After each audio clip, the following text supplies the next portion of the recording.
이혼한 지 반년 전 남편에게서 전화가 걸려왔다. 다음 달 8일에 결혼한다며 내게도 청첩장을 보냈다고 했다. 나는 대답했다. 못 가. 나 방금 아이 낳았어. 30분 뒤 그가 헐레벌떡 내 병실로 뛰어들어왔다. 코를 찌르는 소독약 냄새에 정신이 번쩍 들었다. 아랫배의 수술 자국에서부터 간헐적인 통증이 밀려왔다. 어젯밤 겪었던 사투와도 같았던 수술을 다시금 상기시켜 주었다. 나는 간신히 몸을 뒤척였다. 침대 옆 인큐베이터에 누워있는 작은 생명체가 깨지 않도록 최대한 소리를 내지 않으려 애썼다. 내 아들, 태명은 도토리, 강아준이라고 이름 지어주고 싶은 아이가 깊이 잠들어 있었다. 아이는 2주나 일찍 태어났다. 피부는 아직 붉고 쭈글쭈글했으며 새하얀 속삭이에 쌓인 모습이 유난히 작아 보였다. 창밖의 서울 하늘은 잿빛이었고 겨울비가 보슬보슬 흩날리며 멀리 보이는 고층 빌딩들의 윤곽을 흐릿하게 만들었다. 거리의 소란스러움은 두꺼운 유리창에 막힌 듯 이 회복실에는 고독할 정도의 정적만이 감돌았다. 나는 누워서 아들을 바라보았다. 극도의 행복감과 동시에 지독한 서러움이 밀려왔다. 남편도 가족도 곁에 없었다. 유일한 친구인 지수가 필요한 물건들을 챙기러 잠시 집에 돌아갔을 뿐이었다. 그때 탁자 위에 휴대폰이 요란하게 울리며 정적을 깨뜨렸다.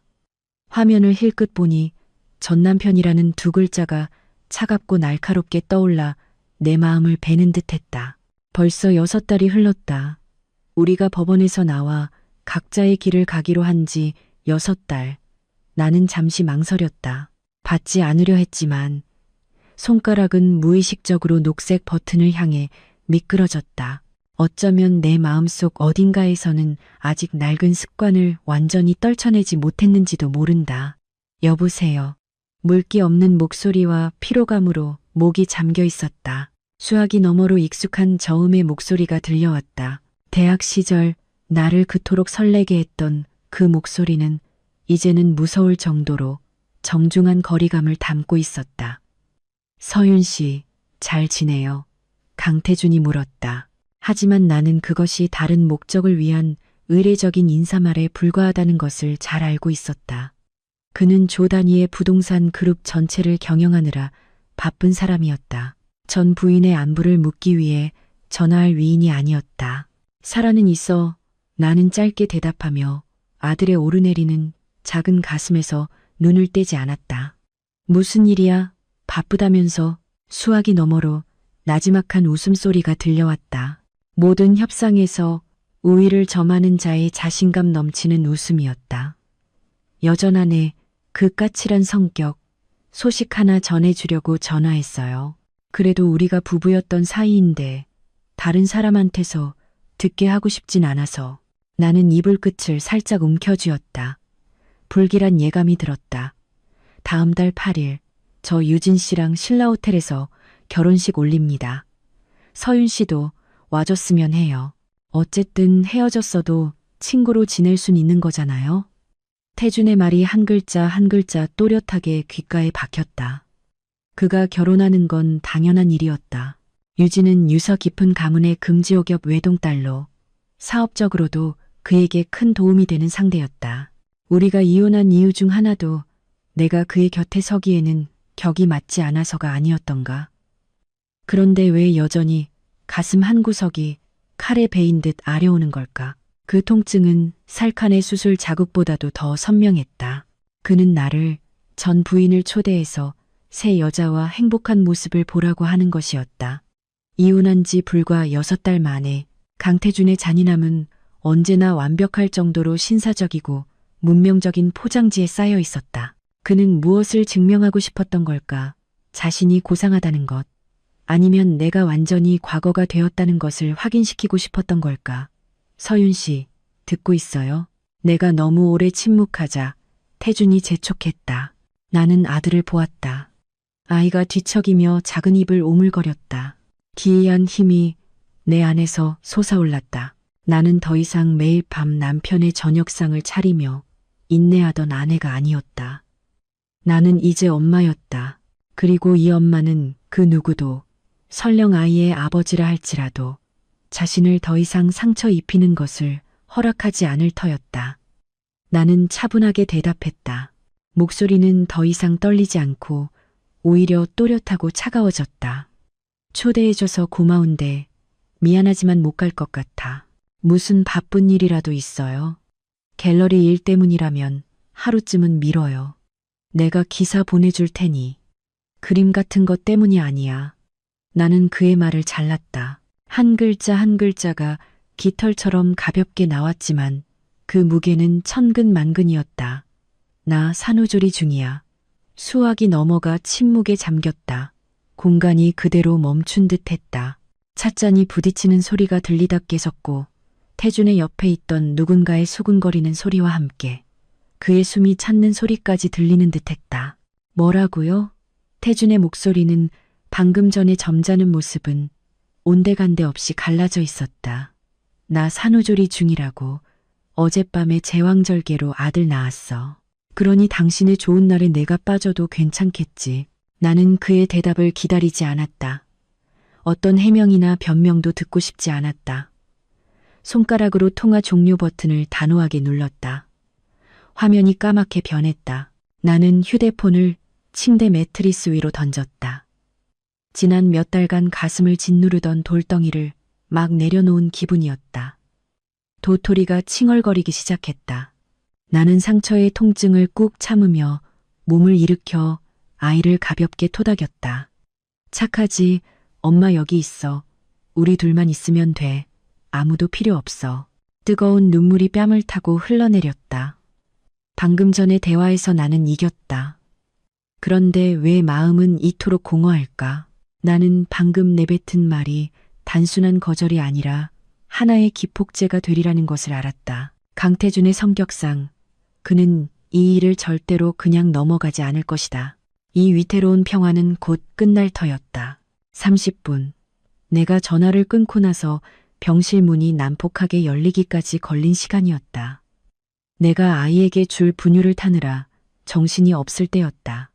육중한 나무 문이 벽에 세게 부딪히는 소리에 곤히 잠들어 있던 도토리가 자지러지게 울음을 터뜨렸다. 나는 황급히 아이를 끌어안고 뒤를 돌아보았다. 병원에서 소란을 피운 것에 대해 한바탕 쏘아붙일 작정이었다. 하지만 그 사람이 태준이라는 것을 확인한 순간 쓴소리는 목구멍 안으로 사라졌다. 하지만 그는 내가 알던 항상 머리에 젤을 발라 넘기고 완벽하게 다려진 옷에 비싼 향수 냄새를 풍기던 그 강태준 대표가 아니었다. 내 앞에 서 있는 남자는 믿을 수 없을 정도로 초라한 모습이었다. 그는 상아색 예복을 입고 있었다. 아마도 결혼식을 위해 맞춰보던 옷이었을 것이다. 하지만 조끼는 흐트러져 있었고 안쪽 셔츠 자락은 밖으로 삐져나와 있었다. 가슴의 단 부토니에는 시들었고 머리카락은 땀으로 엉망진창이었다. 그의 얼굴은 붉게 상기되었고 숨은 가빴으며 가슴은 마치 수십 킬로미터를 달린 사람처럼 오르내렸다. 이마에서는 콩알만 한 땀방울이 뺨을 타고 턱 끝으로 흘러내렸다. 태주는 문 앞에 못 박힌 듯 서서 커다란 눈으로 나를 그리고 내 품에서 울고 있는 붉은 핏덩이 아기를 번갈아 보았다. 그 눈빛에는 경악과 의심 그리고 내가 그에게서 처음 보는 모호한 두려움이 담겨 있었다. 서윤 씨. 그가 내뱉은 목소리는 갈라져 마치 좁은 문틈을 비집고 나오는 바람 소리 같았다. 나는 미친 듯이 뛰는 심장을 억누르며 최대한 냉정한 표정을 유지하려 애썼다. 나는 아이를 달래며 그를 쳐다보지 않고 도토리의 속사계를 내려다보았다. 여긴 왜 왔어? 여긴 회복실이야. 관계자 외출입 금지. 태주는 나의 쌀쌀맞은 축객령에 아랑곳하지 않았다. 그는 길고 급한 걸음으로 방 안으로 성큼성큼 들어왔다. 우리 사이의 거리는 순식간에 좁혀졌다. 땀 냄새와 향수 냄새, 그리고 혼란의 냄새가 뒤섞여 내 코를 찔렀다. 진심이에요? 그가 떨리는 목소리로 물으며 아이를 가리켰다. 이 아이, 누구 아이야? 나는 고개를 들어 그의 눈을 똑바로 쳐다보았다. 한때 나를 매료시켰던 그 검은 눈동자에는 이제 헐렁한 환자복을 입은 초췌한 여인의 모습이 비치고 있었다. 내 아이야. 나는 또렷하게 대답했다. 아빠가 누구냐고. 태준이 으르렁거렸다. 목구멍에서 억눌린 외침이었지만 나의 평정을 깨뜨리기에는 충분했다. 그가 더 가까이 다가와 커다란 손으로 병상 난간을 꽉 움켜쥐었다. 손가락 마디가 하얗게 질려 있었다. 나는 비웃었다. 비뚤어진 미소였다. 질문이 이상하네. 우리 이혼한 지 6개월 됐어. 나한테는 내 인생이 있고 당신한테는 당신 인생이 있는 거야. 내 아이 아빠가 누구든 강 대표님이랑 무슨 상관인데? 날 미치게 하지 마. 태주는 이성을 잃었다. 그는 몸을 낮춰 나와 얼굴을 마주했다. 6개월, 이혼하고 6개월 만에 아이를 낳았어. 거기서 임신 기간 10달을 빼면 당신 우리 법원 가기 전부터 임신하고 있었던 거지. 안 그래? 사업가의 명석함과 날카로움이 단 몇 초 만에 그 계산을 끝내게 했다. 나는 더 이상 숨길 수 없다는 것을, 그리고 숨기고 싶지도 않다는 것을 알았다. 맞아. 나는 도전적인 눈빛으로 인정했다. 그래서 왜? 태준의 목소리가 터져나왔다. 그의 눈에는 붉은 핏발이 서 있었다. 왜 말 안 했어? 왜 감히 나한테 이런 엄청난 일을 숨겼냐고. 말해서 뭐하게. 나는 쏘아붙이듯 되물었다. 목소리에는 신랄함이 가득했다. 말해서 당신 동정이라도 사라고. 아니면 저 집안 좋은 아가씨 맞이할 준비로 바쁜 와중에 나한테 남는 책임감이라도 좀 베풀어 달라고. 당신 자신을 좀 봐. 그날 우리 이혼 서류에 도장 찍던 날 당신이 뭐라고 했어? 당신은 사업을 도울 수 있는 아내가 필요하지. 하루 종일 몽상에 잠겨 그림이나 그리는 화가는 필요 없다고 했잖아. 당신은 자유가 필요하고 성공이 필요하다고. 내가 그 자유를 줬잖아. 뭘 더 바라는 건데. 태주는 얼어붙었다. 오래전 그가 내 심장에 칼처럼 박아 넣었던 말들을 이제 내가 하나도 빠짐없이 그에게 돌려주었다. 그는 침대 난간에서 손을 떼고 한 걸음 물러섰다. 마치 누군가에게 세게 뺨을 맞은 사람처럼. 내 품에 안긴 도토리는 여전히 울고 있었다. 아이의 울음소리가 숨막히는 긴장감을 깨뜨렸다. 태주는 정신이 든 듯 아이를 뚫어지게 쳐다보았다. 눈빛이 흔들렸다. 아기 좀 보여줘. 그가 속삭였다. 목소리는 갑자기 이상할 정도로 힘이 없었다. 안 돼. 나는 아이를 품에 더 꽉 끌어안았다. 모성 본능이 강하게 솟아올랐다. 돌아가. 당신 약혼녀가 기다리고 있잖아. 아기 좀 보자고. 태준이 갑자기 소리치며 아이를 빼앗으려 달려들었다. 손대지 마. 내가 비명을 지르며 아이를 보호하려 몸을 웅크렸다. 바로 그때 병실 문이 다시 열렸다. 당직 간호사가 엄한 표정으로 들어오며 말했다. 보호자분, 조용히 좀 해주세요. 여긴 병원이지 시장이 아닙니다. 저기요, 누구신데 이러세요? 아직 면회 시간 아니니 지금 당장 나가주세요. 태주는 그 자리에 멈춰섰다. 손은 허공에 든 채였다. 그는 나를, 아기를, 그리고 간호사를 번갈아 보았다. 그의 불타는 듯한 눈빛에 간호사마저 주춤했다. 하지만 그는 더 이상 난동을 부리지 않았다. 태주는 천천히 손을 내리고 구겨진 조끼 자락을 바로 잡았다. 그는 심호흡을 하며 본래의 침착함을 되찾으려 애썼지만 두 손은 여전히 멈추지 않고 떨리고 있었다. 내가 이 아이 아빠입니다. 그가 간호사에게 말했다. 목소리는 차가웠지만 한 글자 한 글자 힘이 실려 있었다. 그러고 나서 그는 나를 향해 돌아섰다. 그의 눈빛은 폭풍전의 하늘처럼 어두워졌다. 평생 나를 속일 수 있을 거라고 생각했어? 서윤 씨, 당신이 틀렸어. 당신 인생 최대의 실수는 이 강태준의 아버지가 될 권리를 빼앗을 수 있다고 생각한 거야. 그 말을 남기고 그는 등을 돌려 병실을 나갔다. 그의 뒤에는 차가운 공허함과 내 마음속에서 걷잡을 수 없이 피어오르는 불안감만이 남았다. 나는 진짜 폭풍이 이제 막 시작되었음을 직감했다. 태준이 떠난 후 나는 병상에 망연자실한 채 앉아 온몸을 떨었다. 도토리는 울음을 그치고 엄마 품에서 조용히 잠들어 있었다. 작은 손으로 내 새끼손가락을 꼭 쥔 모습이 마치 보호를 구하는 것 같았다. 나는 아들을 보며 또다시 눈물을 흘렸다. 이날을 대비하고 있었다고 생각했지만 이렇게 빨리 그리고 이렇게 격렬하게 닥칠 줄은 몰랐다. 태준의 등장은 내가 오랫동안 힘겹게 지켜온 평온한 호수에 던져진 거대한 돌덩이와 같았다. 나는 두려웠다. 전 남편의 권력과 돈 앞에서 무력한 한 엄마의 두려움이었다. 태준의 말이 맞았다. 나는 그의 소유욕을 과소평가했다. 문이 다시 열리고 이번에는 지수였다. 내 가장 친한 친구인 그녀는 양손에 크고 작은 가방을 들고 들어오다. 빨갛게 부어오른 내 눈을 보고는 기겁했다. 왜 그래? 수술 부위가 아파? 아니면 아기가 보채? 지수는 짐을 소파에 던져두고 달려와 내 이마를 짚었다. 태준 씨가 방금 다녀갔어. 나는 작은 목소리로 말했다. 지수는 눈을 동그랗게 뜨고 입을 떡 벌렸다. 뭐, 그 인간이 벌써 알았다고? 어떻게 이렇게 빨리? 방금 결혼한다고 전화 왔다며 내가 말실수했어. 산후조리 중이라고 말해버렸어. 지수가 자기 이마를 탁 쳤다. 세상에 이 미친 커나. 너 벌집을 쑤셨구나, 서윤아. 그래서 그 인간 반응이 어땠는데?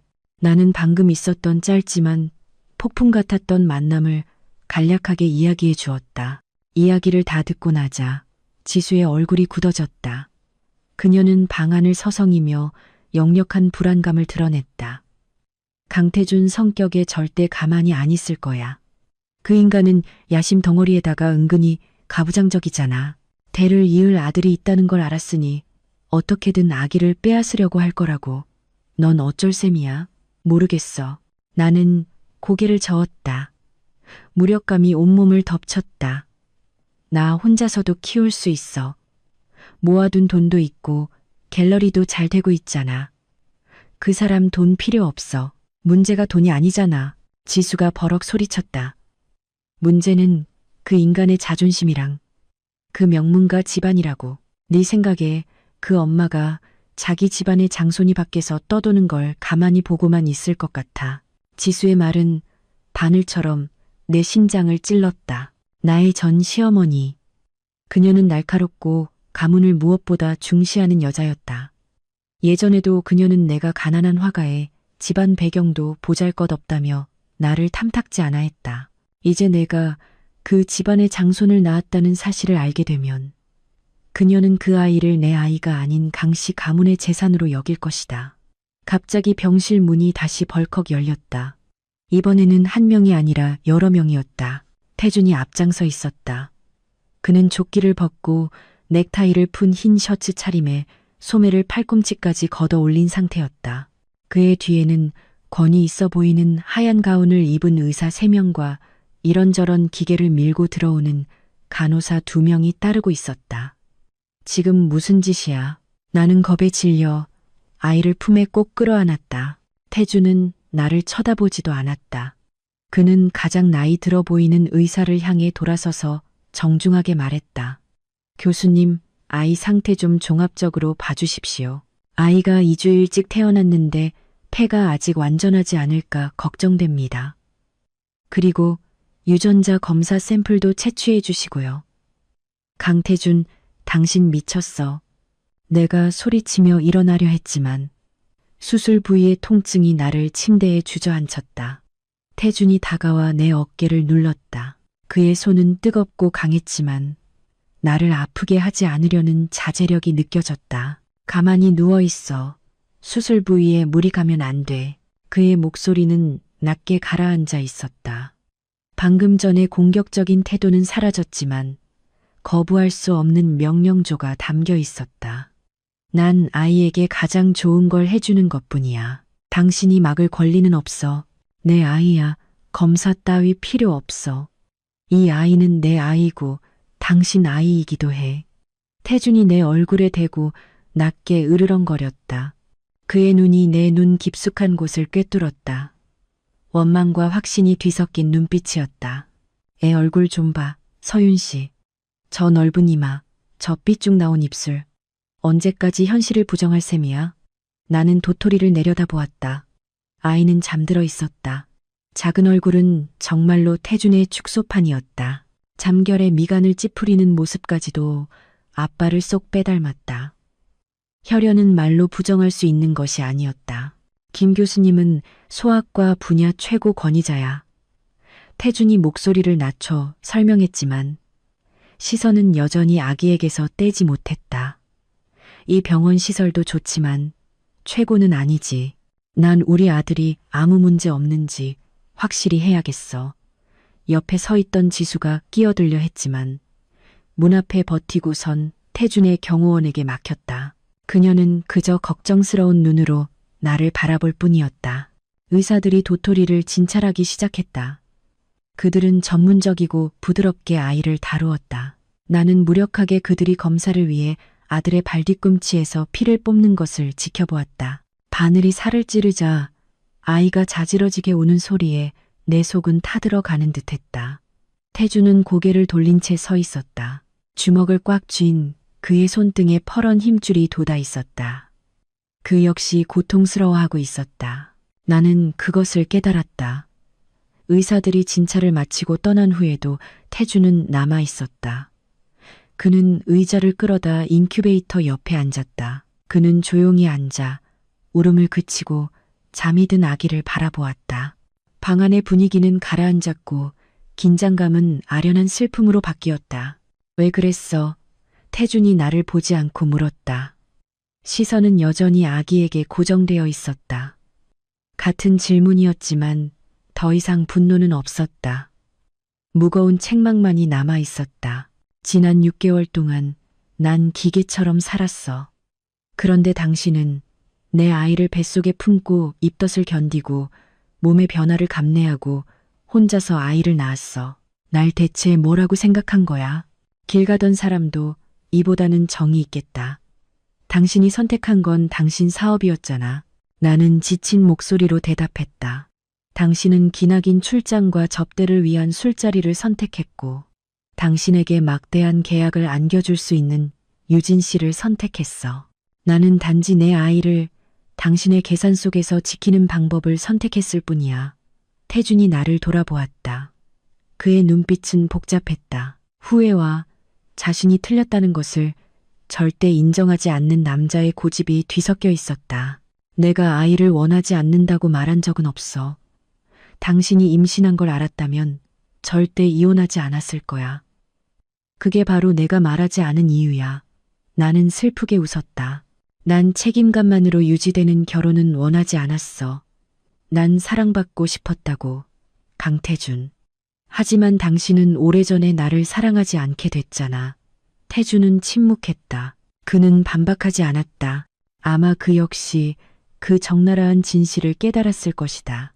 우리의 결혼은 이혼 서류에 도장을 찍기 훨씬 전부터 서서히 죽어가고 있었다. 이 아이는 우리의 사랑을 구하기에는 너무 늦게, 하지만 새로운 족쇄가 되기에는 너무 일찍 찾아왔다. 태준의 휴대폰이 다시 울렸다. 그는 화면을 보고 미간을 찌푸리더니 전화를 끊었다. 하지만 전화는 다시 울렸다. 유진 씨네. 나는 벽 쪽으로 고개를 돌리며 씁쓸하게 말했다. 약혼녀가 전화하잖아. 어서 가봐. 기다리게 하지 말고. 태준은 휴대폰과 나와 아들을 번갈아 보았다. 그는 일어섰지만 전화를 받지 않았다. 그는 휴대폰 전원을 끄고 소파에 던져버렸다. 결혼식 취소했어. 그가 잘라 말했다. 나는 깜짝 놀라 돌아보았다. 뭐라고? 유진 씨와의 결혼 취소했다고. 여기로 오려고 호텔에서 나오자마자 비서한테 전부 취소하라고 지시했어. 나는 그를 쳐다보았다. 내 귀를 믿을 수 없었다. 그는 미쳤다. 이제 막 태어난 아이 하나 때문에 파트너 그룹 회장의 딸과의 결혼을 취소하다니. 당신 미쳤구나. 내가 내뱉었다. 아마도. 태준이 입꼬리를 올리며 씁쓸하게 웃었다. 그는 조심스럽게 손을 뻗어 이불 밖으로 나온 도토리의 작은 손가락을 살짝 건드렸다. 하지만 내 아들이 여기 누워 있는데 다른 여자랑 결혼할 수는 없지. 그 서툰 행동, 대한민국 부동산 업계를 쥐락펴락하는 권력자의 그 떨리는 손길이 순간 내 마음을 흔들었다. 하지만 이성이 곧바로 아프게 나를 후려쳤다. 믿지 마. 이 뒤늦은 후회를 믿지 마. 이건 사랑이 아니야. 이건 소유욕일 뿐이야. 태주는 돌아가지 않았다. 그는 경호원들을 모두 밖으로 내보내고 병실의 좁은 소파에 버티고 앉았다. 지수는 상황이 심상치 않음을 느꼈지만 어쩔 수 없어. 죽을 끓여오겠다며 조심하라는 눈짓을 보내고 집으로 돌아갔다. 방은 다시 정적에 휩싸였지만 이전과는 다른 숨 막히는 정적이었다. 나는 침대에 누워 잠을 청하려 했지만 도저히 잠들 수 없었다. 저쪽에서 두 손을 깍지 낀 채 이마에 대고 고개를 숙이고 있는 남자의 모습이 머릿속을 떠나지 않았다. 그의 몸에서 나던 향수 냄새는 많이 날아가고 희미한 담배 냄새만 남아 있었다. 태준이 다시 담배를 피우기 시작한 걸까?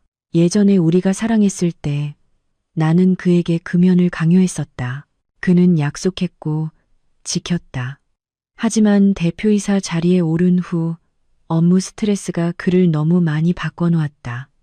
기억이 느린 영화처럼 스쳐 지나갔다.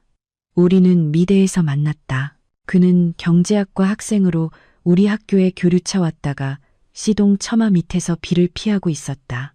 나는 크고 거추장스러운 이제를 들고 낑낑대고 있었다. 그가 달려와 도와주었고 그렇게 꿈처럼 아름다운 첫사랑이 시작되었다. 소박했던 오후들, 그는 낡은 오토바이로 나를 태워 한강변을 달렸고 우리는 함께 아이스크림을 먹으며 언젠가 우리만의 작은 집을 갖자고 약속했다. 우리는 그가 막 사업을 시작했을 때 결혼했다. 그 힘들었던 시절 그의 곁을 지킨 것은 나뿐이었다. 컵라면 하나, 동전 한 뼘도 나눴었다. 나는 프랑스 유학의 기회를 포기하고 그의 든든한 버팀목이 되어주기로 했다. 그리고 그는 성공했다. 회사는 커졌고 돈은 물처럼 밀려 들어왔다. 우리는 허름한 자취방에서 고급 아파트로 그리고 한강이 보이는 펜트하우스로 이사했다. 하지만 부부 사이의 거리도 통장 잔고와 함께 멀어져 갔다. 내가 차린 저녁상은 식은 채로 그를 기다리는 날이 많아졌다. 오늘 회의 있어. 접대 때문에 늦어. 회사에서 잘게 같은 메시지가 점점 잦아졌다. 나는 그 호화로운 집안의 장식품이 되어갔다. 그가 밖에서 마음껏 일할 수 있도록 해주는 순종적인 아내. 절정은 결혼 3주년 기념일이었다. 나는 예술의 전당에서 열리는 오케스트라 공연 티켓 2장을 예매했다. 우리가 학생 때 함께 보자고 그토록 꿈꿨던 공연이었다. 나는 예쁘게 화장을 하고 그가 좋아하던 붉은 실크 원피스를 입고 로비에서 그를 기다렸다. 1시간, 2시간, 3시간이 흘렀다. 공연은 끝났다.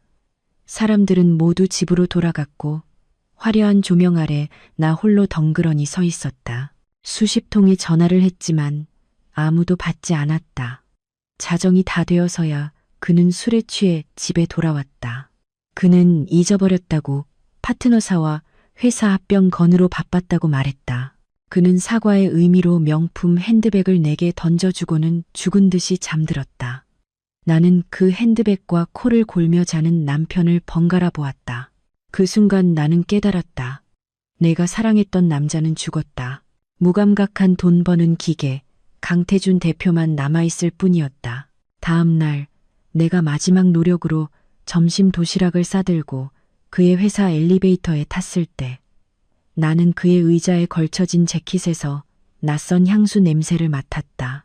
샤넬 노 5의 진한 향. 내가 쓰는 종류가 아니었다. 그리고 나는 유진, 그의 비서이자 전략적 파트너인 그녀가 의미심장한 미소를 지으며 그의 방에서 나오는 것을 보았다. 마지막 한 방울의 물이 잔을 넘치게 했다. 나는 이혼 서류를 내밀었다. 무슨 생각해요? 태준의 목소리가 나를 현실로 끌어당겼다. 그는 고개를 들고 나를 빤히 쳐다보고 있었다. 그의 눈빛은 더 이상 날카롭지 않고 깊은 시름에 잠겨 있었다. 예술의 전당에서 당신을 기다렸던 날 생각하고 있었어. 나는 숨기지 않고 불쑥 말했다. 태주는 움찔했다. 그의 얼굴에 당혹감이 스쳐 지나갔다. 아마 그도 기억하고 있거나 혹은 잊어버렸을 것이다. 그의 위대한 인생에서는 그저 사소한 일이었을 테니 미안해요. 그가 낮고 탁한 목소리로 말했다. 그날은 정말 회의를 빠질 수가 없었어. 이제 와서 중요하지 않아. 나는 희미하게 웃었다. 움직일 때마다 수술 부위가 욱신거렸다. 과거는 과거일 뿐이야. 당신은 원하는 걸 다 가졌잖아. 사업, 명성. 단지 나는 내 아들이 나중에 당신처럼 무심하고 이기적인 남자가 되지 않았으면 할 뿐이야. 태준이 벌떡 일어났다.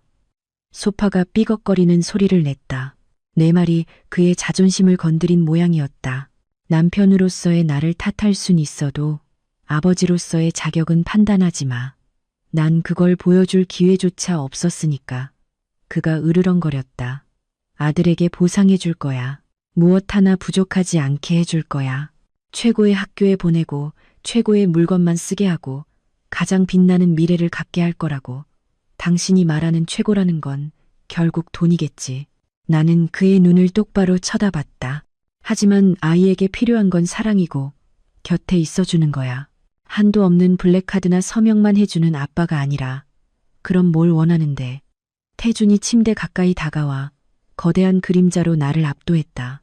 내가 모든 걸 포기하고 집에 와서 아이 기저귀나 갈아주길 바라는 거야? 좀 현실적으로 생각해, 서윤 씨. 돈으로 행복을 살 순 없지만 돈 없이는 아이를 지킬 생각도 하지 마. 당신의 그 작은 갤러리로 내가 해줄 수 있는 만큼 아이에게 해줄 수 있을 것 같아? 당신만큼 부자는 아닐지 몰라도 난 아이에게 평화를 줄 수 있어. 평화? 태준이 비웃었다. 싱글맘이라는 세상의 시선을 피할 수 있을 것 같아? 강태준의 전 부인이 허름한 아파트에서 아이를 키우는 걸 세상 사람들이 가만히 놔둘 것 같냐고. 당신 너무 순진해. 논쟁은 노크 소리에 의해 중단되었다. 검은 정장을 입은 비서로 보이는 남자가 들어와 태준에게 고개를 숙이고는 서류 뭉치를 책상 위에 올려놓았다. 대표님, 모든 일이 처리되었습니다. 결혼식은 취소했고 유진 씨 댁에서 난리가 났습니다.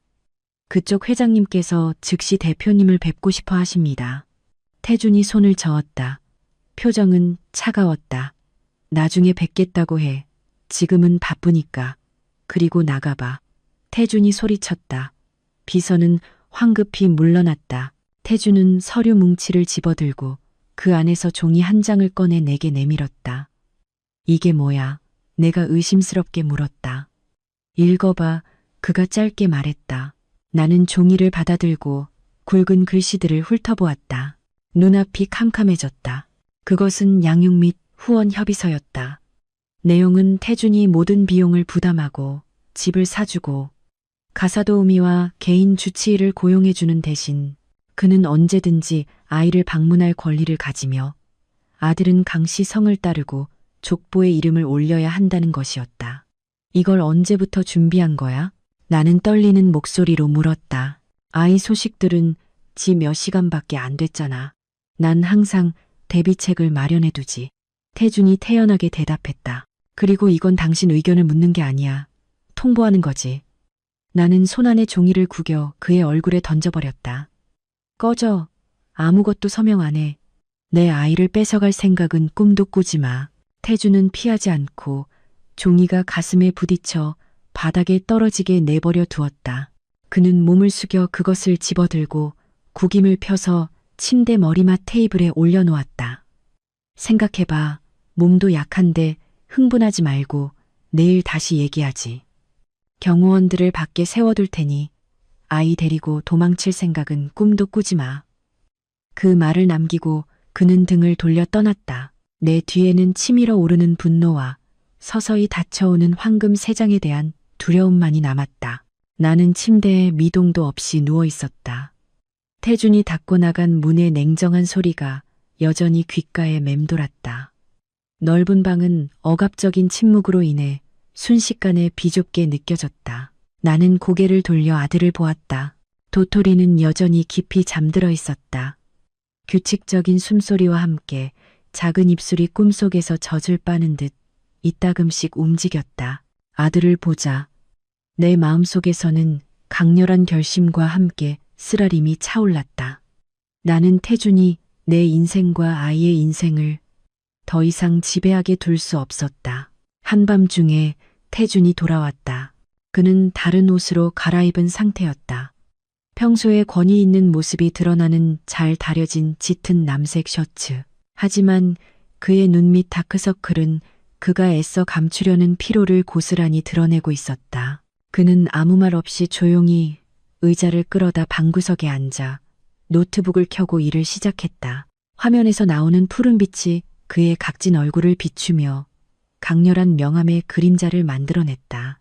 다음 날 아침, 겨울의 희미한 햇살이 커튼 틈으로 스며들기 시작할 때 태주는 노트북을 덮었다. 그는 내 쪽으로 다가왔다. 그의 손에는 상류층 사이에서 세상 모든 것을 살 수 있다고 소문난 그 강력한 블랙카드가 들려 있었다. 이거 가져, 태준이 말했다. 목소리는 마치 휴지 조각을 건네는 듯 태연했다. 한도 없는 카드야. 아이 것이든 당신 것이든 사고 싶은 거 있으면 이걸로 긁어. 비밀번호는 당신 생일이야. 나는 번쩍이는 블랙카드를 그리고 그의 눈을 번갈아 보았다. 그의 눈에 담긴 자신감은 나에게 굴욕감을 느끼게 했다. 그는 여전히 모든 문제를 돈으로 해결할 수 있다고 생각하고 있었다. 필요 없어. 나는 그의 손을 밀어냈다. 내 돈으로도 충분히 아이 키울 수 있어. 태준이 미간을 찌푸렸다. 역력한 불쾌감이 드러났다. 고집 좀 그만 부려. 서윤 씨, 당신 그림 팔아서 버는 푼돈으로 아이에게 최고의 삶을 제공해 줄 수 있을 것 같아. 수입 분유, 유기농 기저귀, 개인 주치에, 나중에는 국제학교까지 뭘로 감당할 건데 내 방식대로 아이를 키울 거야. 나는 목소리에 떨림을 억누르며 맞받아쳤다. 가장 비싼 것만 쓰는 게 가장 좋은 건 아니야. 세상의 수많은 아이들이 당신의 그 블랙카드 없이도 건강하게 잘만 자라. 태준이 비웃었다. 조롱이 가득한 미소였다. 이 강태준의 아들을 평범하고 부족하게 살게 할 셈이야? 난 절대 허락 못해. 내 아들은 세상에서 가장 좋은 것만 누려야 해. 무슨 권리로? 내가 소리쳤다. 분노가 폭발하며 고통마저 잊게 했다. 무슨 권리로 그 아이의 인생을 결정하는데 당신이 아빠라고? 그럼 지난 6개월 동안 당신은 어디 있었어? 내가 입덧으로 죽을 것 같을 때 당신은 어디 있었냐고? 내가 비바람을 뚫고 혼자 택시 타고 병원에 갈 때 당신은 어디 있었어? 내가 찢어지는 고통 속에서 수술 동의서에 혼자 서명해야 했을 때 당신은 어디 있었냐고. 강태준. 나는 거친 숨을 몰아쉬었다. 눈물이 걷잡을 수 없이 흘러내렸다. 오랫동안 억눌러왔던 울분이 둑이 터지듯 쏟아져 나왔다. 나한테 권리 운운하지 마. 당신은 그 권리를 스스로 포기했어. 회의를, 출장을, 당신의 그 여자를 이 가정 대신 선택한 순간부터 말이야. 태주는 얼어붙은 채 서 있었다. 카드를 쥔 손이 힘없이 아래로 떨어졌다. 나의 비난은 날카로운 비수가 되어 그의 심장을 꿰뚫었다. 그는 반박할 수 없었다. 모든 것이 사실이었기 때문이다. 그가 애써 외면해왔던 적나라하고 잔인한 진실이었다. 그가 나를 보았다. 눈빛이 심하게 흔들리고 있었다. 그 안에서 나는 고통과 후회, 그리고 무력감을 보았다. 나는 오만하던 그 남자가 처음으로 고개를 숙이는 것을 보았다. 내가 잘못했어. 태준이 말했다. 목소리는 낮고 탁하게 잠겨 있었다. 시간을 되돌려 그 잘못들을 바로잡을 순 없겠지. 하지만 현재와 미래를 위해 보상하고 싶어. 나 때문이 아니라 아이를 위해서라도 기회를 줘. 그는 누군가 막 가져다 놓은 듯한 붉은 장미 꽃병 옆 침대 머리맡 테이블에 카드를 올려놓았다. 이 돈은 아이 거야.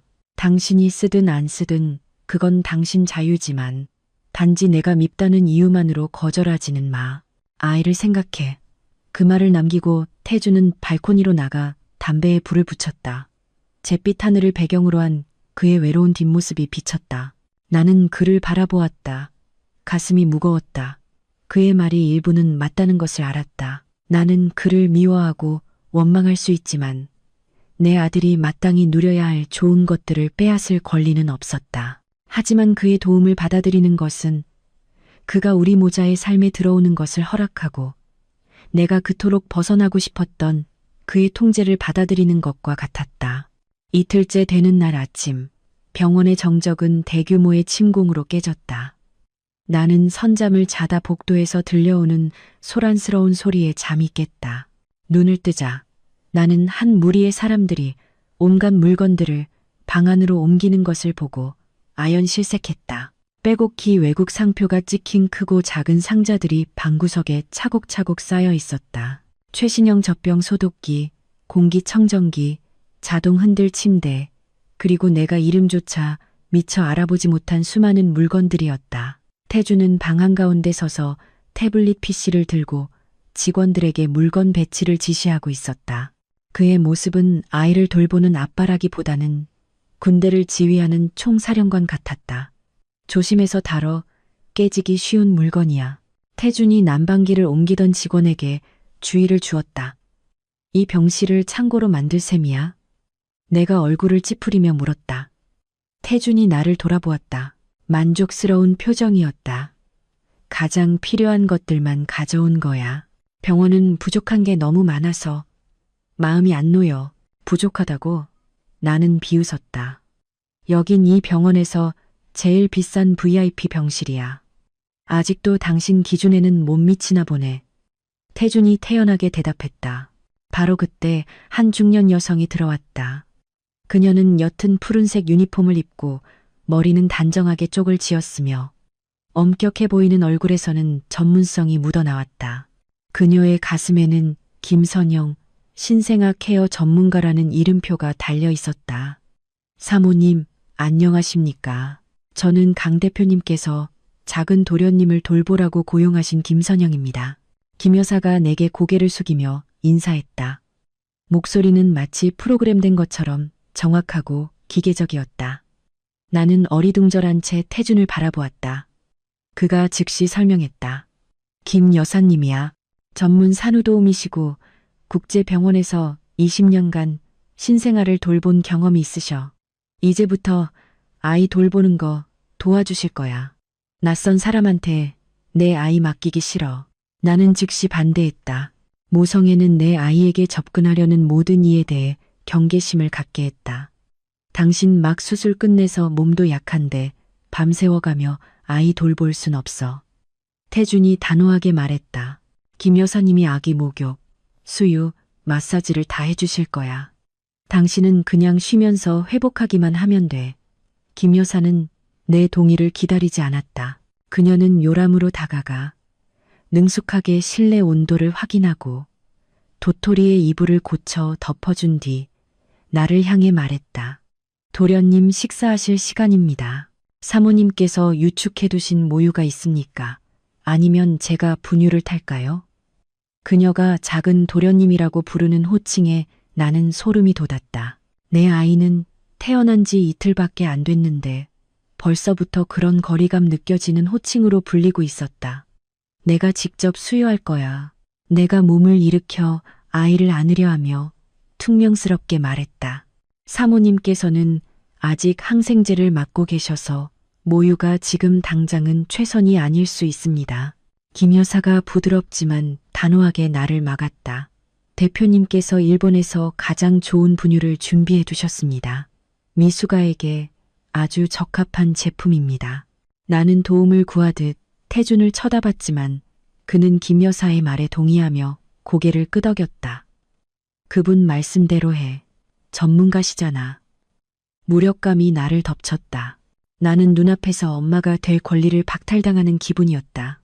그들은 아이에게 최고라는 명분으로 나를 배제하고 있었다. 나는 그저 아이를 낳는 기계였나? 임무를 완수했으니 이제 전문가와 현대적인 기계들에게 자리를 내줘야 하는 건가?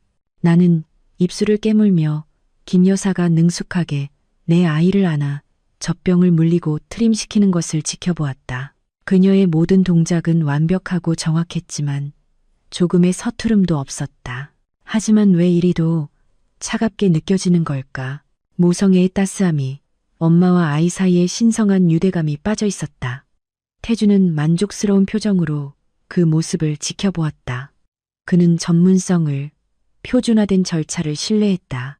그는 아이에게 그 어떤 절차보다 엄마의 온기가 더 필요하다는 것을 이해하지 못했다.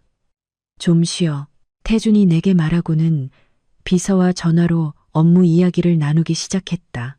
나는 벽 쪽으로 돌아 누웠다. 눈물이 다시 흘러내렸다. 나는 사람과 물건으로 가득 찬 이 방 안에서 철저히 고립되어 있었다. 태준의 통제는 점점 더 정교하게 관심과 걱정이라는 이름 아래 내 목을 조여왔다. 무언가 하지 않으면 머지않아 나는 정말로 아이를 잃게 될 것이다. 그날 점심 지수가 돌아왔다. 그녀는 내가 지독히도 싫어하지만 모유 수유를 위해 억지로 먹어야 하는 미역국이 담긴 보온 도시락을 들고 왔다. 방에 들어서자마자 산처럼 쌓인 물건들과 기계처럼 움직이는 산후도우미를 보고 지수는 눈을 동그랗게 떴다. 이게 다 뭐야? 지수는 내 옆에 앉으며 속삭였다. 나 백화점 잘못 들어온 줄 알았네. 강태준 작품이야. 나는 김 여사가 듣지 못하도록 속삭이며 비뚤어진 미소를 지었다. 전문 산후도우미까지 고용했어. 난 이제 완전 잉여인간이야. 지수는 경계심 가득한 눈으로 김 여사를 힐끗 쳐다보더니 내 귀에 바싹 다가와 작게 말했다. 상황이 심각해. 서윤아, 방금 들었는데 강태준네 집안에서 손주 데려올 법적 절차를 준비하고 있대. 그 엄마, 이 여사 말이야. 벌써 변호사랑 접촉했나 봐. 그 여자 얼마나 무서운 사람인지 너도 알잖아. 심장이 냈는 듯 했다. 나의 전 시어머니, 이 여사는 3년간의 결혼 생활 동안 끔찍한 악몽이었다. 그녀는 명예와 가문을 목숨보다 중시하는 철의 여인이었다. 도토리의 존재를 알게 되면 그녀는 수단과 방법을 가리지 않고 아이를 데려가고 나를 그 아이의 인생에서 영원히 지워버릴 것이다. 나 이제 어떡하지, 지수야. 나는 친구의 손을 꼭 잡았다. 목소리가 떨렸다. 아이를 잃을 순 없어. 도망쳐야 해. 지수가 확신에 찬 목소리로 말했다. 눈빛은 단호했다. 여기 있다가는 끝장이야. 강태준은 널 구슬려서 안심시키려는 것뿐이야. 아이가 좀 더 크면 바로 돌변할 거라고. 어디로 도망가. 강태준은 사방에 눈과 귀가 깔려 있어. 가평. 지수가 빠르게 말했다. 우리 먼 친척 이모님 별장이 거기 있어. 잣나무 숲 깊숙한 곳에 있어서 사람들 눈에 잘 띄지도 않아.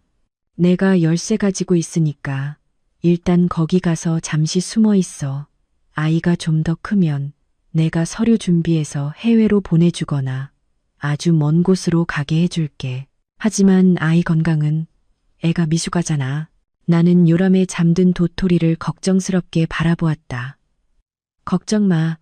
아는 의사한테 물어봤어. 보온만 잘해주고 차로 조심해서 이동하면 괜찮대. 중요한 건 유전자 검사 결과가 공식적으로 나오고 이 여사가 개입하기 전에 당장 떠나야 한다는 거야. 나는 망설였다. 이 계획은 너무 위험했다.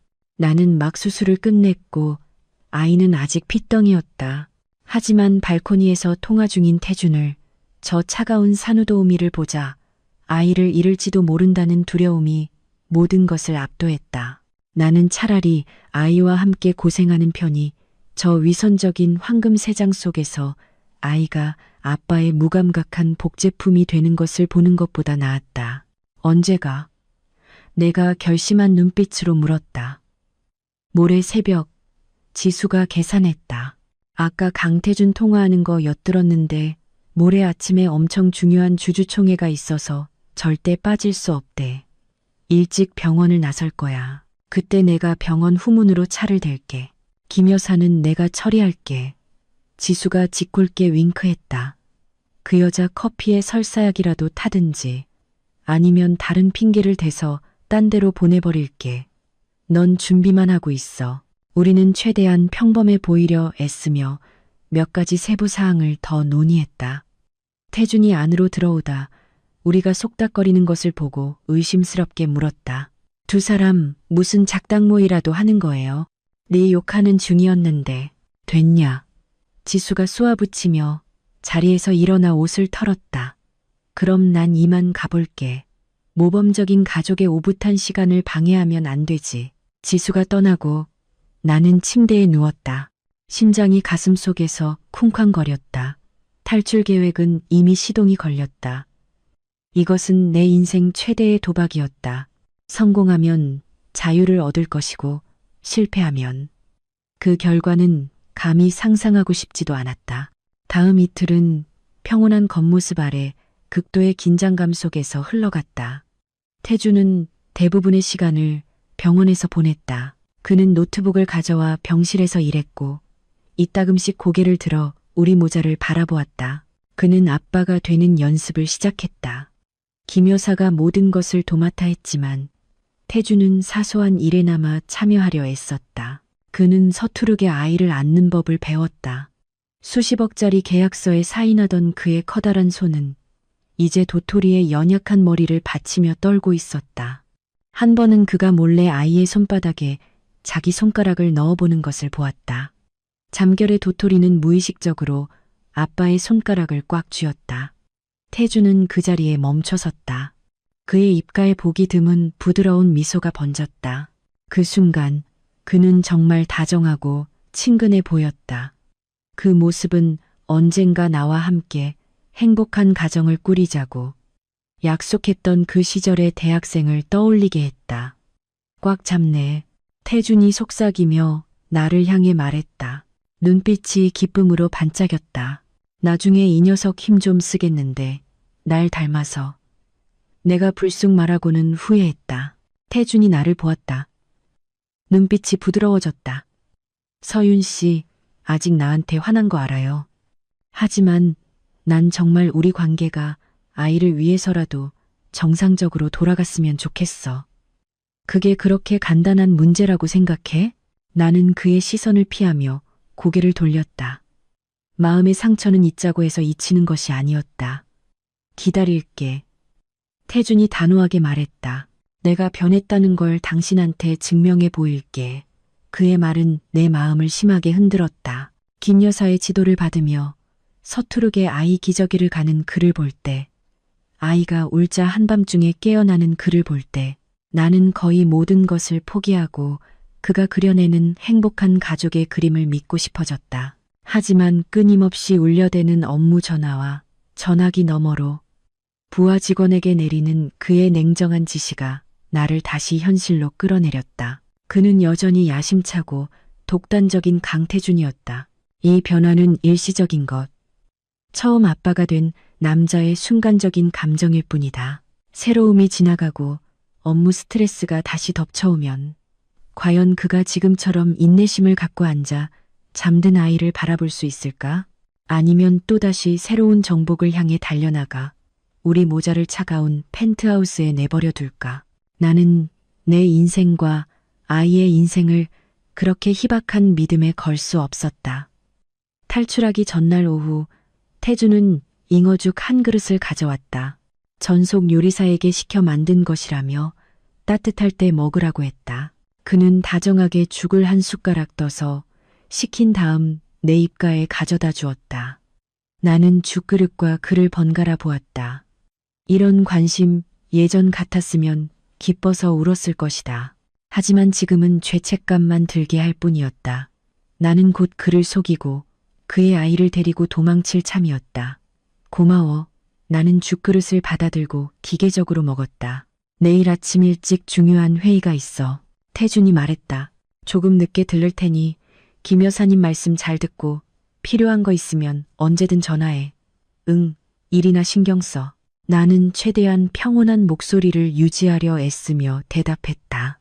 태주는 몸을 숙여 아이의 이마에 가볍게 입을 맞추고 잠시 망설이다. 내 머리카락에도 스치듯 입을 맞췄다. 잘 자. 그가 떠나고 문이 닫혔다. 나는 그 자리에 앉아 왼쪽 가슴을 움켜쥐었다. 심장이 두려움과 죄책감으로 미친 듯이 뛰고 있었다. 미안해, 태준 씨. 나에게는 다른 선택이 없어. 나 자신과 아이를 지키기 위해 떠나야만 해. 그날 밤 나는 거의 잠들지 못했다. 몰래 아이에게 필요한 옷가지 몇 개를 작은 가방에 챙겨 침대 밑에 숨겼다. 나는 시계를 보며 시간을 거꾸로 세었다. 시간은 나를 놀리듯 느리게 흘러갔다. 밖에서는 비가 거세지기 시작했다. 유리창을 때리는 빗소리가 흐느끼는 내 마음소리 같았다. 내일이면 진짜 폭풍이 닥쳐올 것이다. 오전 7시 비 내리는 잿빛 아침 햇살이 병실을 가득 채웠다. 나는 아주 일찍 일어나 따뜻한 옷을 입었다. 밖에는 출산 후 아직 약한 몸을 가리기 위해 두툼한 패딩 점퍼를 걸쳤다. 도토리도 두 겹의 소미불에 따뜻하게 쌓여 오물거리는 작은 코만 드러내고 있었다. 심장이 가슴 밖으로 튀어나올 것처럼 쿵쾅거렸다. 매 순간이 팽팽한 기타줄처럼 긴장되었다. 나는 침대 가장자리에 앉아 출입문을 뚫어져라 쳐다보며 가방 손잡이를 꽉 쥐었다. 계획대로 태주는 주주총회에 늦지 않기 위해 6시 반에 떠났다. 그는 서둘러 아이 이마에 입을 맞추고는 바로 떠났다. 나의 이례적인 침묵을 조금도 의심하지 않은 채 남은 유일한 문제는 김 여사였다. 그녀는 방구석에서 분유를 타고 있었다. 새벽녘에 지수가 몰래 그녀가 즐겨 마시는 아이스라떼에 약한 설사약을 타놓았다. 나는 약효가 제때 나타나기만을 간절히 기도했다. 사모님, 도련님 분유 다 됐습니다. 김 여사가 젖병을 들고 돌아섰다. 얼굴이 약간 찡그려져 있었다. 거기 두세요. 이따 제가 먹일게요. 나는 최대한 침착한 목소리를 유지하며 말했다. 잠깐 아기 좀 봐주세요. 화장실 좀 다녀올게요. 김 여사가 고개를 끄덕였지만 갑자기 그녀가 배를 움켜쥐며 얼굴색이 변했다. 어이쿠, 배가. 복통은 빠르고 격렬하게 찾아와 그녀가 말을 끝내기도 전에 젖병을 테이블에 내려놓고 화장실로 달려가게 만들었다. 문 잠그는 소리가 철컥하고 울렸다. 기회는 지금이다. 나는 망설임 없이 벌떡 일어나 가방을 집어들고 도토리를 품에 안았다. 나는 태준이 사들인 그 값비싼 물건들을 돌아볼 겨를도 없이 화살처럼 병실을 뛰쳐나왔다. 그 모든 것은 허상일 뿐 내가 필요한 것은 자유였다. 아침에 병원 복도는 텅 비어 있었다. 나는 고개를 숙이고 복도 끝에 있는 직원용 엘리베이터를 향해 빠르게 걸었다. 지수가 신신당부했던 대로 이 엘리베이터는 이용하는 사람이 거의 없고 감시 카메라가 없는 건물 뒤편으로 바로 연결되어 있었다. 급한 걸음걸이에 맞춰 수술 부위가 욱신거렸고 등에는 식은땀이 흘렀다. 나는 이를 악물고 아이에게 속삭였다. 힘내, 아들. 우리 곧 탈출할 수 있어. 엘리베이터 문이 열리자 역한 냄새가 코를 찔렀다. 나는 눈을 감고 안으로 들어가 지하층 버튼을 눌렀다. 계기판의 숫자들이 내 눈앞에서 춤을 췄다. 5, 4, 3, 2, 1, 띵. 문이 열리고 차가운 바람이 불어왔다. 나는 밖으로 나와 주위를 두리번거렸다. 지수의 익숙한 빨간색 기아 모닝이 큰 쓰레기통 뒤에 숨어 주차되어 있었다. 차의 헤드라이트가 2번 깜빡이자 나는 기뻐서 달려갔다. 차 문이 열렸다.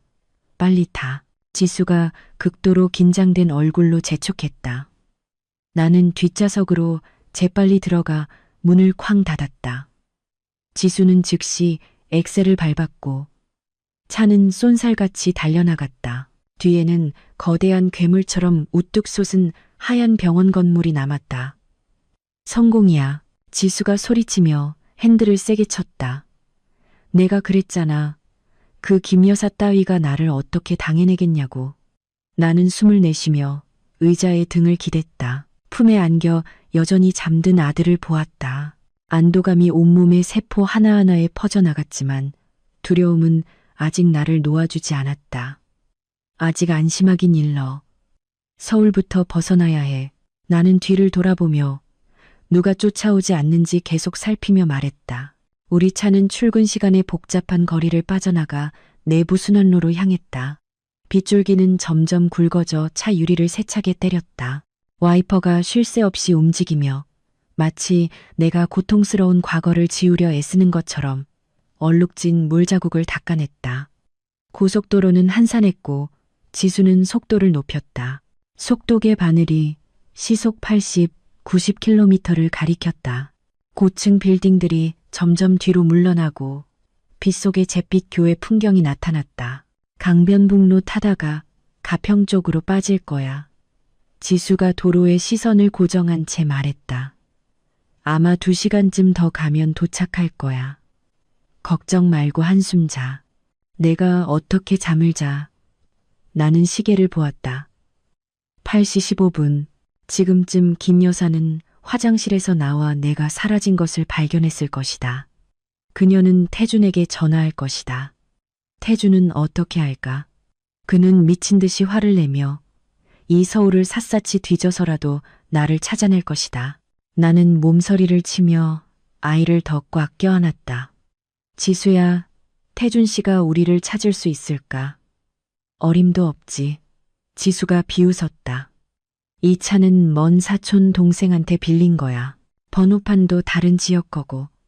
네 휴대폰은 내가 전원 끄고 유심칩 뽑아서 버리라고 했잖아. 나는 주머니를 더듬었다. 태준이 며칠 전 건네준 새 휴대폰이 그 안에 조용히 있었다. 나는 지시대로 전원을 꺼두었다. 응, 그랬으면 좋겠다. 나는 한숨을 쉬었다. 하지만 여자의 직감은 모든 것이 그렇게 쉽지 않을 것이라고 경고하고 있었다. 태준은 만만한 상대가 아니었다. 그는 비즈니스 세계의 늙은 여우였다.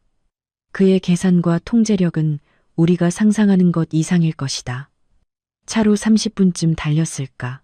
강변북로를 지나 공항 방면으로 빠져나가 가평으로 향하는 길목이었다. 차 안의 공기는 무겁게 가라앉아 규칙적인 엔진 소리와 빗소리만 들리고 있었다. 갑자기 요란한 벨 소리가 울려 퍼졌다. 댕댕댕. 나는 깜짝 놀라 하마터면 아이를 떨어뜨릴 뻔했다. 소리는 내 외투 주머니에서 나고 있었다. 태준이 준 그 휴대폰이었다. 서윤아, 내가 유심칩 뽑으라고 했잖아. 지수가 겁에 질린 목소리로 소리쳤다. 전원 꺼놨는데 어떻게 울리는 거지? 나는 허둥지둥 휴대폰을 꺼냈다. 화면이 밝게 빛나며 낯선 번호가 떠 있었지만 나는 그게 누구인지 확실히 알았다. 나는 떨면서 지수를 보았다. 어떡하지? 받지 마. 버려. 당장 창밖으로 던져버려. 지수가 명령했다. 나는 휴대폰을 던지기 위해 차창을 내리려 했지만 손가락이 멈췄다. 내가 받지 않으면 태주는 어떻게 할까? 그는 멈추지 않을 것이다. 그는 끝까지 찾아낼 것이고 그때는 결과가 더 끔찍할 것이다. 나는 심호흡을 하고 용기를 내어 화면을 쓸어 넘겼다. 여보세요. 수화기 너머는 조용했다. 내 숨소리가 들릴 정도로 긴 침묵이 흘렀다. 나들이는 즐거워요. 태준의 목소리가 들려왔다. 소름 끼치도록 평온했다. 고함도 분노도 없었다. 그저 잔인한 냉정함 뿐이었다. 어떻게 알았어? 나는 평정을 유지해야 한다는 것도 잊고 더듬거렸다. 그 휴대폰이 그냥 통화만 되는 물건인 줄 알았어. 태준이 나지막이 웃었다. 그 웃음소리는 마치 살칼을 긁는 칼날 같았다. 독립적인 위성 추적칩이 내장돼 있어서 안전구역을 벗어나면 자동으로 활성화되지. 당신이 병원에서 한 발짝 떼는 순간부터 내 컴퓨터로 경고가 왔어. 나는 얼어붙었다. 모든 것이 그의 손바닥 안에서의 노름이었다. 나는 탈출했다고 생각했지만 실제로는 그가 쳐놓은 보이지 않는 우리 안에서 달리고 있었던 것이다. 뭘 원해? 나는 절망이 섞인 떨리는 목소리로 물었다. 당장 돌아와. 절대 안 가. 내가 소리쳤다. 당신의 그 감옥으로는 절대 돌아가지 않을 거야. 나랑 아이는 아주 먼 곳으로 갈 거야. 오른쪽 창밖을 봐. 태준의 목소리는 여전히 평온했다. 나는 고개를 돌려 오른쪽을 보았다. 거대한 검은색 SUV 한 대가 우리 차와 나란히 달리고 있었다. 차창이 내려가고 검은 선글라스를 낀 남자가 내게 손을 흔들더니 위협적으로 우리 차를 가리켰다. 내 경호원들이야. 당신이 강변북로에 올라탔을 때부터 따라붙었지. 이 비열한 인간. 나는 분해서 눈물이 터져 나왔다. 잘 들어, 서윤 씨. 태준의 목소리가 엄격하고 단호해졌다. 30분 주지. 차 돌려서 돌아와. 만약 그렇게 안 하면 당신만 잡아오는 게 아니라 당신 그 친한 친구도 평생 후회하게 만들어줄 테니까. 지수한테 뭘 어쩌려고. 나는 겁에 질려 물었다. 지수 씨의 인테리어 디자인 회사, 우리 그룹의 블루문 리조트 프로젝트 맡고 있지. 그 친구가 지금까지 맡은 계약 중에 제일 큰 건이고 몇 년간 공들인 결과물일 텐데 내 전화 한 통이면 그 계약은 즉시 파기될 거야. 지수 씨 회사는 부동산 협회 블랙리스트에 오를 거고 이 서울 땅에서는 영원히 어떤 프로젝트도 맡지 못하게 될 걸. 당신 때문에 친구가 파산하고 빚더미에 앉는 꼴을 보고 싶어? 태준의 협박은 청천벽력 같았다. 나는 그가 말한 대로 할 수 있는 사람이라는 걸 알았다. 태준의 권력으로 지수의 작은 회사를 망하게 하는 것은 손바닥 뒤집기보다 쉬운 일이었다. 안 돼, 태준 씨. 제발, 우리 일에 다른 사람 끌어들이지 마. 나는 애원했다. 눈물이 아이 얼굴 위로 뚝뚝 떨어졌다. 결정은 당신 몫이야. 돌아오든가, 아니면 친구가 모든 걸 잃는 걸 지켜보든가. 30분, 시작하지. 뚜뚜. 긴 신호음이 통화가 끊겼음을 알렸다. 나는 뜨거운 휴대폰을 손에 쥔 채 앉아 있었다. 온 세상이 눈앞에서 무너지는 기분이었다. 차 안의 공기는 숨 막힐 듯 무거웠다. 지수는 여전히 운전하고 있었지만 그녀의 손은 핸들을 하얗게 질릴 정도로 꽉 쥐고 있었다. 그녀도 스피커폰을 통해 모든 것을 들었다. 저 인간 말 듣지 마. 지수가 분노로 갈라진 목소리로 소리쳤다. 그냥 협박하는 거야. 그깟 계약 필요 없어. 처음부터 다시 시작하면 돼. 네가 그 인간한테서 벗어날 수만 있다면. 나는 지수를 보았다.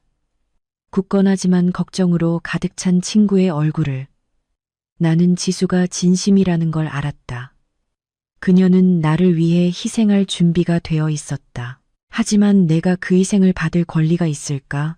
지수는 몇 년간 얼마나 힘들게 피땀 흘려 오늘의 위치에 올랐는가.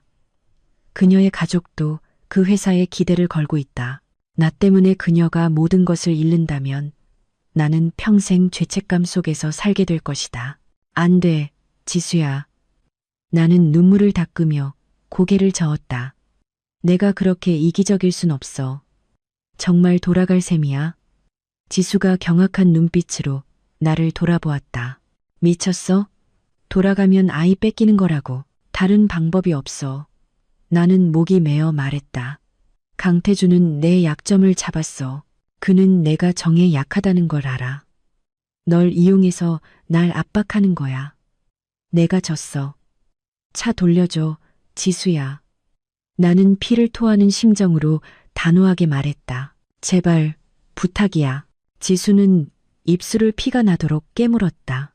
그녀는 핸들을 세게 내리치며 분노에 찬 외침을 터뜨렸다. 아, 이 개자식. 차가 잠시 휘청거리다 속도를 줄였다. 지수는 갓길에 차를 세우고 비상등을 켰다. 그녀는 핸들에 머리를 박고 어깨를 들썩였다. 그녀가 울고 있다는 것을 알았다. 나를 위한 슬픔과 강한 권력 앞에 무력감 때문에 우는 것이었다. 나는 손을 뻗어 친구의 어깨를 가볍게 쓸어주었다. 고마워, 지수야. 나 때문에 목숨 걸어줘서. 하지만 이 싸움은 내 거야. 내가 직접 맞서야 해. 지수가 고개를 들었다. 눈이 새빨갰다. 서윤아, 미안해. 내가 너무 무능했어. 아니야, 넌 세상 최고의 친구야. 지수는 심호흡을 하고 눈물을 닦더니 핸들을 돌려 차를 유턴시켰다. 작은 기아 모닝은 왔던 길을 쓸쓸히 되돌아갔다. 나를 기다리고 있는 새장이 있는 서울 도심을 향하여 돌아오는 길에 나는 아이를 안고 창밖을 보았다. 비는 그치지 않고 내리고 있었다. 잿빛 하늘은 나의 암울한 심정을 비추는 듯했다. 옛날 나와 태준이 가난한 학생이었을 때가 생각났다. 그때 그는 내게 초승달 모양의 값싸는 목걸이를 선물했었다. 나중에 부자 되면 별을 다 따다 줄게. 하지만 지금은 이 달밖에 없어. 가장 어두울 때 널 비춰줄 거야. 그 목걸이는 우리가 이혼하던 날 내가 한강에 던져버렸다. 나는 과거를 버렸다고 생각했지만 과거는 보이지 않는 쇠사슬보다 더 질긴 끈으로 여전히 나를 차매고 있었다.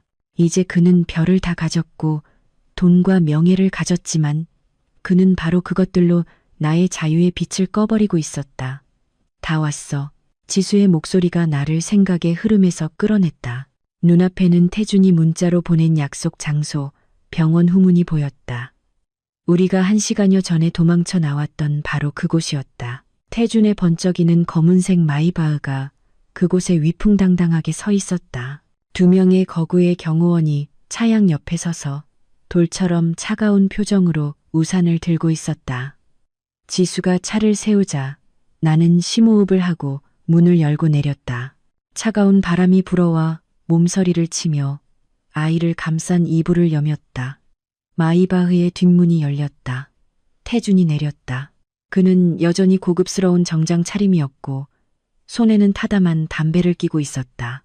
그는 아무 감정 없는 눈으로 나를 보았다. 그 눈빛은 겨울 연못의 바닥처럼 차갑고 깊었다. 시간 맞춰왔네.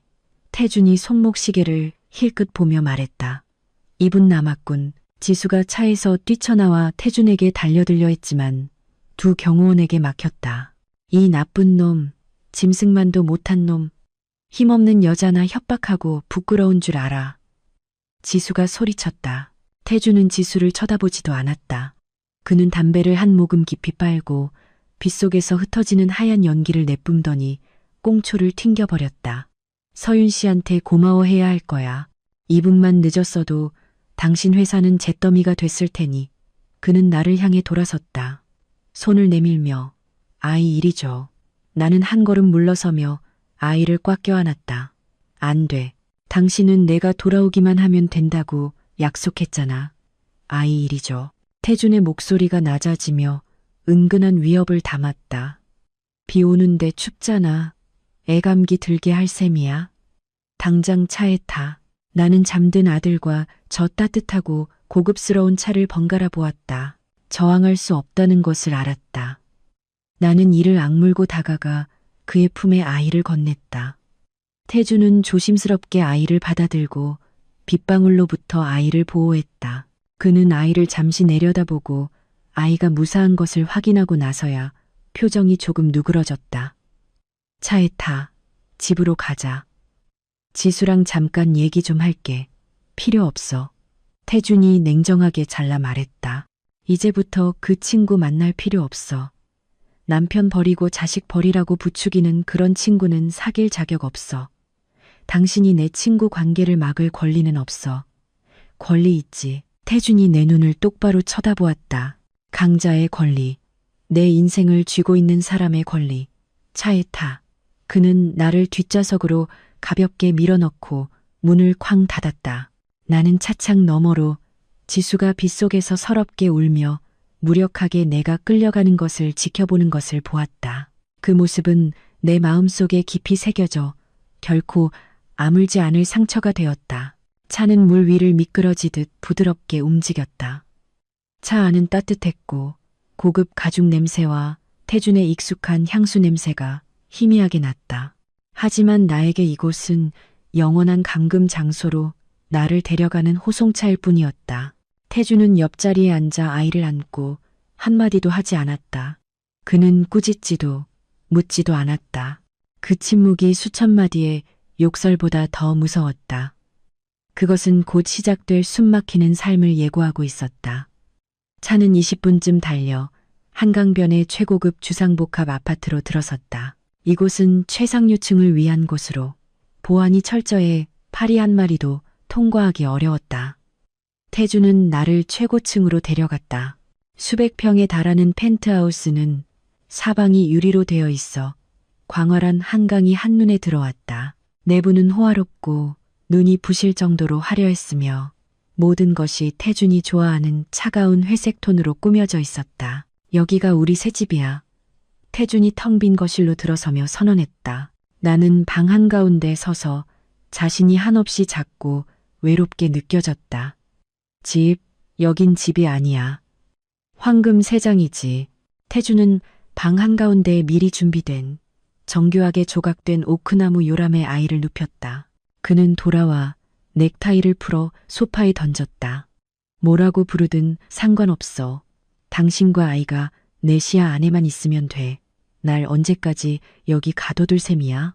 내가 지친 목소리로 물었다.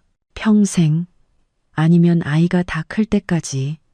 당신이 더 이상 내 아이를 데리고 도망칠 생각이 없다는 확신이 들 때까지.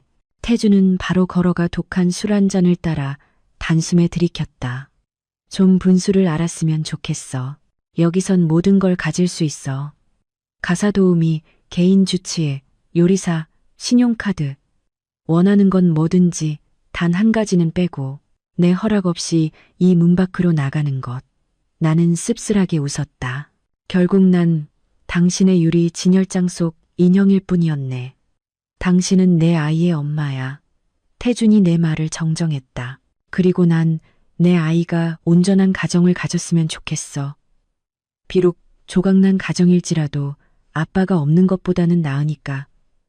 가정, 나는 차가운 방을 둘러보고 내게 등을 돌리고 서 있는 남자를 보았다. 이걸 가정이라고 부르는 거야. 사랑도 존중도 없이 오직 강요와 통제만 있는 곳을. 아이가 이런 환경에서 행복할 거라고 생각해. 사랑. 태준이 돌아섰다. 눈빛이 어두워졌다. 우리한테도 사랑이 있었지, 서윤 씨. 하지만 그걸 버린 건 당신이야. 이혼하자고 한 것도 당신이고. 이제 와서 무슨 사랑을 요구하는 거야. 나는 말이 막혔다. 맞다, 이혼을 요구한 것은 나였다. 하지만 그 사랑을 먼저 죽인 것은 누구였던가? 그만 다투자. 태준이 지친 듯 손을 저었다. 들어가서 쉬어. 당신 침실은 오른쪽. 아이 방은 바로 옆이야. 김 여사님이 곧 아기 돌보러 오실 거야. 김 여사? 그 여자 아직도 당신 밑에서 일해? 물론이지. 그냥 가벼운 복통이었을 뿐이야. 그리고 이번에는 직원들을 전부 바꿨어. 다시는 당신이나 당신 친구한테 돈 받고 배신하는 일은 없을 거라고 장담하지. 그 말을 남기고 그는 서재 쪽으로 걸어가 문을 닫았다. 나는 그 자리에 못 박힌 듯 서서 유리창 밖을 보았다. 아래의 한강은 빗속에서 잿빛이었다. 파도가 정처 없이 기рем을 때렸다. 나는 밀리고 부딪히며 어디로 흘러가는지 모르는 저 파도와 내가 같다고 느꼈다. 나는 내 방으로 발걸음을 옮겼다. 방은 넓고 모든 편의시설이 갖춰져 있었으며 침대는 푹신했다. 하지만 이 호화로움은 내 마음의 공허함을 채울 수 없었다. 나는 욕실 문을 열고 세수를 하러 들어갔다. 차가운 물줄기가 나를 조금이라도 정신 차리게 해주길 바라며 고개를 들어 거울을 보았을 때 나는 깜짝 놀랐다. 욕실 벽 가장 눈에 띄는 자리에 습기로부터 보호하기 위해 조심스럽게 유리 액자에 담긴 작은 유화 한 점이 걸려 있었다. 그림은 햇살 아래 눈부신 해바라기 밭을 그린 것이었다. 노란 꽃잎들이 빛을 향해 뻗어나가며 생명력과 희망으로 가득 차 있었다. 그것은 나의 미대 시절 첫 작품이었다. 풋내기 시절의 그림이라 붓터치는 서툴고 색감도 고르지 않았다. 나는 실패작이라 생각해서 버리려 했지만 태준이 간직하겠다고 했다. 그날 그는 그림을 손에 들고 부드럽게 웃으며 말했다. 난 이게 좋아. 당신을 닮았어. 항상 태양을 향해 있잖아.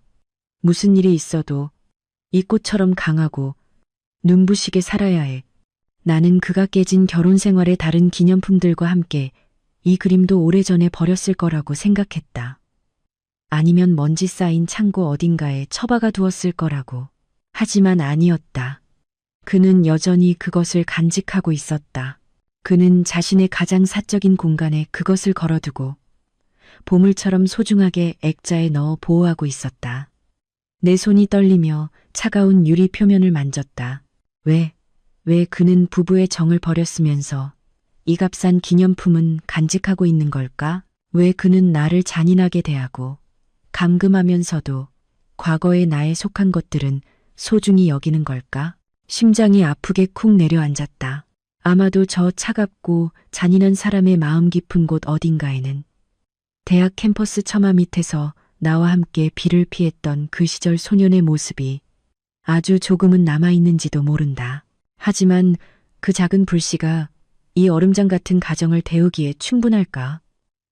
아니면 그저 이 혹독한 현실에 대한 쓰라린 아이러니일 뿐일까? 나는 그림 앞에서 오랫동안 말없이 서 있었다. 눈물이 조용히 세면대 위로 떨어졌다. 해바라기는 항상 태양을 향하지만 나의 태양은 오래전에 졌다. 이제 나는 이 펜트하우스의 차가운 인공조명에 의지해 살아가는 유리 세 장 속에 갇힌 시든 꽃일 뿐이었다. 어둠이 내리고 펜트하우스의 불빛이 화려하게 켜졌다. 바깥의 칠흑 같은 어둠과 대조적이었다. 태준이 저녁 식사 시간이라며 내 방 문을 두드렸다. 나가고 싶지 않았지만 아이를 돌볼 힘을 비축해야 한다는 생각에 마지못해 식당으로 나갔다. 넓은 식탁에는 산의 진미가 가득 차려져 있었다. 하지만 나를 놀라게 한 것은 태준이 주방에 서서 국자로 국을 뜨고 있는 모습이었다. 그는 재킷을 벗고 얇은 실내용 티셔츠에 앞치마를 두르고 있었다. 그 모습은 권위 있는 대표이사와는 너무나도 이질적이었다. 앉아 태준이 맞은편 의자를 가리켰다. 오늘 요리사님이 일찍 퇴근해서 내가 당신 주려고 연자육 갈비탕 다시 데웠어. 나는 자리에 앉아 내 앞에 김이 모락모락 나는 탕그릇을 보았다. 그런 연기할 필요 없어. 나는 차갑게 말했다. 우린 신혼부부가 아니잖아. 연기 아니야. 태준이 내 앞에 탕그릇을 내려놓고 자기 자리에 앉았다. 그냥 제대로 된 밥 한 끼 먹고 싶었을 뿐이야. 우리가 같이 밥 먹은 지 오래됐잖아. 마지막으로 같이 밥 먹은 게 언제였더라. 내가 비꼬았다. 아, 생각났다. 당신이 식탁 위에 이혼 서류 던지면서 내 소박한 밥상이 지긋지긋하다고 했던 그날이었지. 태주는 움찔했다. 그의 손에 들린 젓가락이 허공에서 멈췄다. 그는 고개를 숙였다. 목소리가 낮고 슬프게 가라앉았다.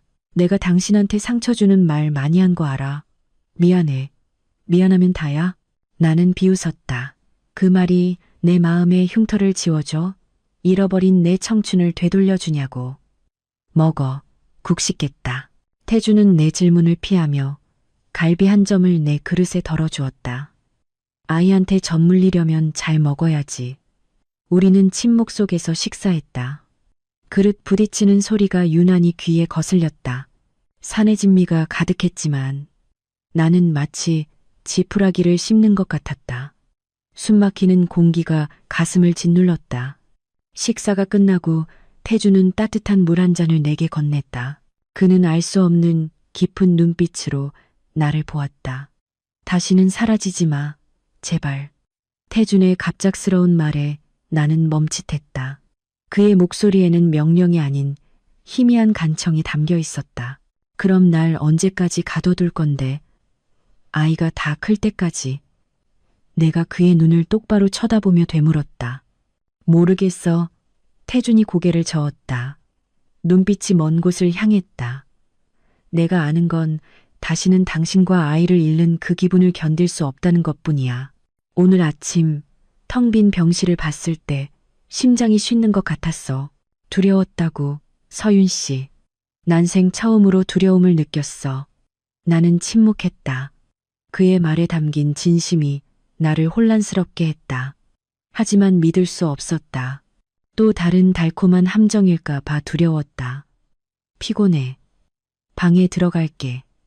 나는 일어나 넓은 식탁에 홀로 앉아 있는 태준을 남겨두고 돌아섰다. 그의 외로운 뒷모습이 번쩍이는 바닥 위로 길게 늘어졌다. 다음 날 태준은 일찍 출근했다.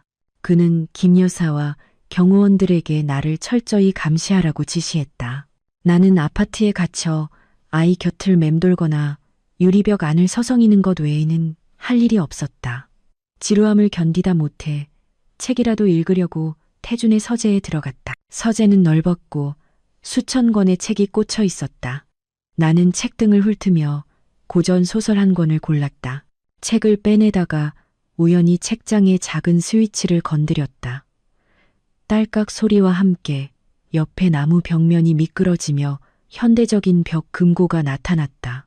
나는 호기심에 금고를 보았다. 전자식 잠금 장치였다. 그냥 가려 했지만 이상한 충동의 발길이 멈췄다. 비밀번호가 뭘까? 태준의 생일을 입력해봤다. 오류, 우리의 결혼기념일. 오류, 도토리의 생일. 오류, 나는 잠시 멍하니 서서 기억을 더듬었다. 문득 우리가 처음 만났던 날이 떠올랐다. 미대 처마 밑에서 비를 피하던 그날, 10월 17일. 나는 떨면서 숫자 1, 0, 1, 7을 눌렀다. 삑, 녹색 불이 들어오며 금고 문이 열렸다. 나는 아연실색했다. 그가 아직도 그날을 비밀번호로 쓰고 있다고. 나조차 거의 잊어버린 그날을 저 무심한 남자는 아직도 기억하고 심지어 가장 중요한 것을 지키는 데 사용하고 있었다. 금고 안에는 돈이나 보석은 없었다.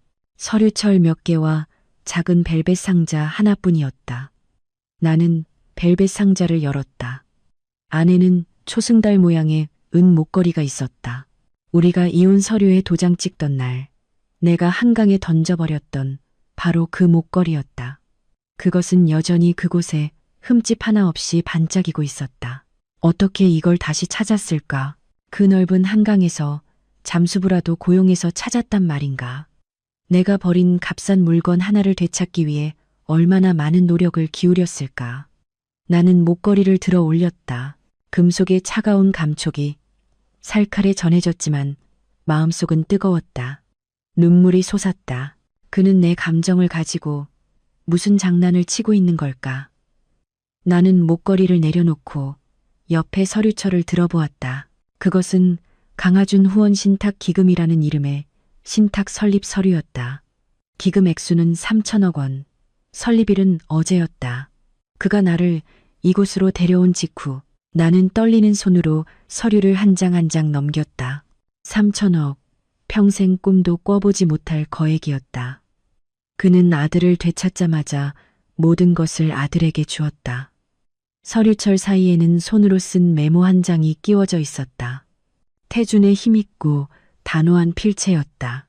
아들 하준에게 네 존재를 더 일찍 알지 못해 미안하다. 남은 평생을 너에게 보상하며 살겠다. 이 돈은 네가 가장 튼튼한 미래를 갖도록 보장하기 위한 시작일 뿐이다. 아빠는 너에게 세상 최고의 것들을 모두 줄 것이다. 예전에 아빠가 피땀 흘려 얻어야 했던 모든 것들을 사랑한다, 아들. 아빠가. 나는 그 글귀를 몇 번이고 다시 읽었다. 아들을 향한 그의 사랑은 진심이었다. 그의 후회도 진심이었다. 하지만 내 가슴을 찌르는 한 가지가 있었다. 강하준이라는 이름. 그는 내게 한마디 상의도 없이 아이의 이름을 지었다. 그는 아이가 당연히 자신의 성을 따르고 자신이 선택한 이름을 가져야 한다고 생각했다. 그의 눈에 나는 그저 아이를 낳은 사람일 뿐, 결정권은 가장이자 경제권을 쥔 그에게 있었다. 나는 소외감을 느꼈다. 그가 아무리 아이를 사랑한다 해도 그는 나를 존중하지 않았다. 그는 아이를 자신의 소유물, 대를 이을 후계자로 여겼고 나는 물질적 지원으로 보상받는 대리모일 뿐이었다. 나는 금고를 닫고 모든 것을 제자리에 돌려놓았다. 방금 전의 감동은 금세 차가운 소외감으로 바뀌었다. 나는 우리 사이의 삶의 가치관에 대한 깊은 골이 여전히 존재한다는 것을 깨달았다. 그는 돈으로 사랑을 표현했고 나는 존중을 원했다. 그날 오후 태주는 평소보다 일찍 퇴근했다. 그의 얼굴은 환했고 손에는 유전자 검사센터 로고가 찍힌 큰 봉투가 들려 있었다. 서윤 씨, 이리 와봐. 태준이 문으로 들어서며 크게 불렀다. 나는 아이를 재우고 조심스럽게 요람에 눕힌 뒤 나갔다. 무슨 일인데 그렇게 기분이 좋아? DNA 검사 결과야. 태준이 봉투를 높이 들어 보였다. 눈이 빛났다. 99.99% 부자 관계. 더 이상 의심의 여지가 없어. 도토리는 내 친아들이고 우리 강씨 가문의 장손이야. 나는 그를 보았다. 마음이 씁쓸했다. 처음부터 말했잖아. 못 믿겠으면 확인해보라고. 이제 만족해. 만족해. 태준이 웃으며 다가와 나를 와락 껴안았다. 고마워, 서윤 씨. 이렇게 멋진 아들을 낳아줘서 정말 고마워. 이제부터 우리 다시 시작하자. 내가 두 사람 무엇 하나 부족하지 않게 해줄게. 나는 그의 손을 뿌리치고 물러섰다. 착각하지 마. DNA 검사 결과는 당신이 생물학적 아버지라는 것만 증명할 뿐이야. 당신이 아버지로서 자격이 있는지는 두고 봐야 할 일이고. 태준의 입가에서 미소가 사라졌다. 그는 나를 보았다. 표정이 굳어졌다. 아직도 그렇게 날 미워하는 거야. 난 할 수 있는 건 다 했어. 파혼했고 당신을 여기로 데려왔고 아이를 위해 기금까지 만들었어. 뭘 더 바라는 건데? 나는 당신이 아버지가 된다는 게 아이 얼굴에 돈을 던지는 게 아니라는 걸 이해하길 바라. 나는 폭발하며 소리쳤다. 아버지는 한밤중에 일어나 분유를 타주고 아이가 열이 나면 밤새도록 물수건을 갈아주고 아이의 첫걸음을 지켜보는 사람이야. 당신은 할 수 있어? 아니면 또 해외 파트너랑 회의하느라 바쁘겠지. 아니면 또 아이를 산후도우미한테 맡기고 장기 출장이나 가겠지. 아이를 먹여 살리려면 일을 해야 하잖아. 태준이 소리쳤다. 말도 안 되는 소리 좀 그만해. 이 풍족한 삶을 누가 만들어줬는데. 나야. 내가 밤낮으로 일하지 않았으면 아이가 이런 좋은 환경을 누릴 수 있었을 것 같아? 그럼 당신 돈이나 끌어안고 살아. 나는 문을 가리켰다. 당신이 유진 씨랑 파혼한 건 날 사랑해서도 아니고 아이가 불쌍해서도 아니야. 단지 남자로서의 자존심 때문에 대를 이을 후계자가 필요했을 뿐이야. 당신은 지독히 이기적이야. 강태준, 닥쳐. 태준이 손을 들었다. 나를 때리려다 허공에서 멈췄다. 그의 손이 부들부들 떨렸고 눈은 분노로 붉게 충혈되었다. 나는 고개를 들고 도전적으로 말했다. 쳐봐. 당신 본성이 어떤지 똑똑히 보게. 태준은 손을 내리고 무겁게 숨을 내쉬었다. 그는 돌아서서 벽을 세게 쳤다. 쾅. 그래, 네 말이 맞아. 나 이기적이고 야심만만해. 하지만 아이를 사랑하는 건 진심이야. 그리고 절대로 아이를 내 곁에서 떠나게 하지 않을 거야. 네가 어떻게 생각하든 상관없어. 격렬한 다툼 끝에 집안의 공기는 장례식장처럼 가라앉았다. 태주는 소파에 고개를 숙이고 앉아 있었고 나는 침실 침대 가장자리에 앉아 있었다. 둘 다 완전히 지쳐 있었다. 나는 오랫동안 생각했다. 나는 양육권 싸움에서 태준을 이길 수 없다는 것을 알았다. 그에게는 돈과 권력, 그리고 유능한 변호사가 있었다. 법정에 가면 나는 분명히 질 것이다. 그리고 나는 내 아이가 부모의 다툼과 증오 속에서 자라게 하고 싶지 않았다. 나는 해결책이 필요했다. 고통스럽지만 지금으로서는 아이를 위한 최선의 해결책이었다. 나는 거실로 나갔다. 태준이 지친 눈으로 나를 올려다보았다. 얘기 좀 해. 내가 이상할 정도로 차분한 목소리로 말했다. 해봐. 제안이 있어. 거래라고 할까? 태준이 미간을 찌푸렸다. 무슨 거래? 당신이 아이를 원한다는 거 알아. 그리고 내가 당신을 이길 힘이 없다는 것도. 그래서 내가 양보할게. 나는 터져나오려는 눈물을 억누르며 심호흡을 했다. 양육권 포기 각서에 서명할게. 모든 친권을 당신에게 넘기겠어. 태주는 아연실색했다. 그는 자기 귀를 믿을 수 없었다. 진심이야? 하지만 조건이 있어. 내가 그의 말을 잘랐다. 조건은 아이가 만 3살이 될 때까지 내가 여기서 직접 아이를 돌보는 거야. 이 3년 동안 당신은 모든 걸 지원해야 하고 가장 중요한 건 내 육아 방식에 간섭하면 안 돼. 당신은 그저 아이와 놀아주고 사랑해주는 아빠의 역할만 하는 거야. 절대로 아이를 나에게서 떼어놓으면 안 돼. 왜 3년이지? 태준이 의심스럽게 물었다. 인생의 첫 3년이 아이의 인성과 정서를 형성하는 가장 중요한 시기니까. 나는 내 아이가 온전한 정서적 기반을 갖길 바라. 엄마 젖을 먹고 엄마 품에 안겨서 가장 연약한 시절에 엄마의 사랑이 부족하게 자라게 하고 싶지 않아. 그럼 3년 뒤에는 3년 뒤 아이의 3번째 생일날 나는 떠날 거야. 나는 심장을 도려내는 심정으로 한 글자 한 글자 내뱉었다. 아주 멀리 갈 거야. 당신과 아이의 인생에서 사라질 거라고. 그때쯤이면 아이도 튼튼해지고 어린이집도 다닐 테니 당신이 더 잘 돌볼 수 있겠지. 나는 더 이상 당신을 귀찮게 하지 않을게. 당신도 나를 찾으면 안 돼. 태주는 침묵했다. 그는 내 속을 꿰뚫어 보려는 듯 나를 빤히 쳐다보았다. 그는 내가 스스로에게 이토록 잔인한 제안을 할 줄은 상상도 못했을 것이다. 아이를 버리겠다고 그가 떨리는 목소리로 물었다. 버리는 게 아니야. 아이를 위해 희생하는 거지. 눈물이 뺨을 타고 흘렀다. 차라리 한번 아프고 떠날래. 아이가 권력 있는 아빠 곁에서 안정적인 미래를 갖는 게 이 끝없는 싸움에 아이를 끌어들이는 것보다 나아. 난 더 이상 당신의 사랑을 믿을 용기도 당신 가족과 싸울 힘도 없어.